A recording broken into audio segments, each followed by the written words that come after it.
Hello বন্ধুগণ, কেমন আছেন আপনারা সবাই? আজকের ভিডিওতে আমি আপনাদেরকে একটা খুশির সংবাদ দিতে চলেছি। সেই খুশির সংবাদটা হচ্ছে বন্ধুগণ, যে বাংলা আবাস যোজনার পিডব্লিউএল উপভোক্তাদের যে লিস্টে নাম ছিল আপনাদের, সেই নামটা আপনাদের অফিসিয়ালভাবে প্রকাশিত হয়ে গেছে। হ্যাঁ, একদম ঠিকই কথা শুনছেন। তবে বন্ধুরা, কিছু কিছু ডিস্ট্রিক্টের নাম এখন পর্যন্ত প্রকাশিত হয়নি। অনেকেও আমাকে ভিডিওতে কমেন্ট করেছিলেন, যখন এর আগের ভিডিওতে আমি দিয়েছিলাম যে বাংলা আবাস যোজনার পিডব্লিউএল উপভোক্তাদের নাম প্রকাশিত হয়েছে, তখন কয়েকটা ব্যক্তি আমাকে নেগেটিভ কমেন্ট দেন এবং জানান যে আপনার শুধু ডিস্ট্রিক্টের নাম দেওয়া হয়েছে, আমাদের ডিস্ট্রিক্টে দেওয়া হয়নি। কথাটা তিনি সত্যি বলেছেন যে শুধুমাত্র 3 থেকে 4টা ডিস্ট্রিক্টের নাম এখন পর্যন্ত দেওয়া হয়েছে, বাকিগুলার কাজ এখন করা হয়নি। তবে বন্ধুগণ, আপনাদেরকে আমি জানিয়ে দিচ্ছি যে এখন পর্যন্ত প্রত্যেকটা ডিস্ট্রিক্টের কিছু না কিছু কাজ বাকি রয়েছে।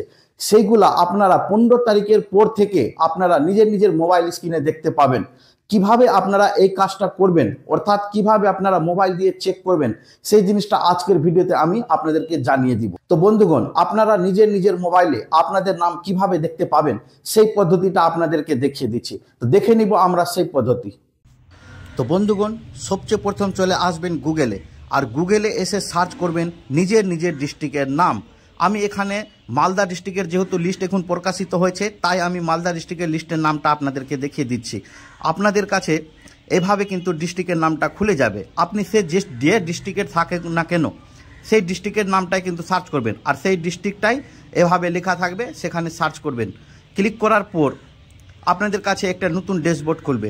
ড্যাশবোর্ড খোলার পর বন্ধুগণ, এখানে সবচেয়ে বেশি একটা গুরুত্বপূর্ণ কথা, যে আপনারা জুমিং আউট করে আমি আপনাদেরকে দেখিয়ে দিচ্ছি, যে এখানে লেখা রয়েছে প্রফেশনাল লিস্ট অফ বাংলার বাড়ি।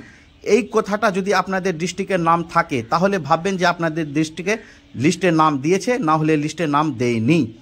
যেহেতু এখানে দেওয়া রয়েছে, সেহেতু আমি ক্লিক করলাম। ক্লিক করার পর এই যে এখানে লেখা রয়েছে লিস্ট অফ এলিজিবল, এখানে আপনারা ক্লিক করবেন। ক্লিক করার পর আপনাদের কাছে লিস্টটা কিন্তু আপনাদের সামনে খুলে যাবে। দেখতে পাবেন যে আপনাদের কাছে প্রথমে একটা ইমেল আইডি খুলবে। ইমেল আইডি খোলার পর এই যে ইমেল আইডি খুললো, এটা খোলার পর আপনাদের কাছে লিস্টটা আপনাদের চোখের সামনে। তো ধন্যবাদ বন্ধুরা।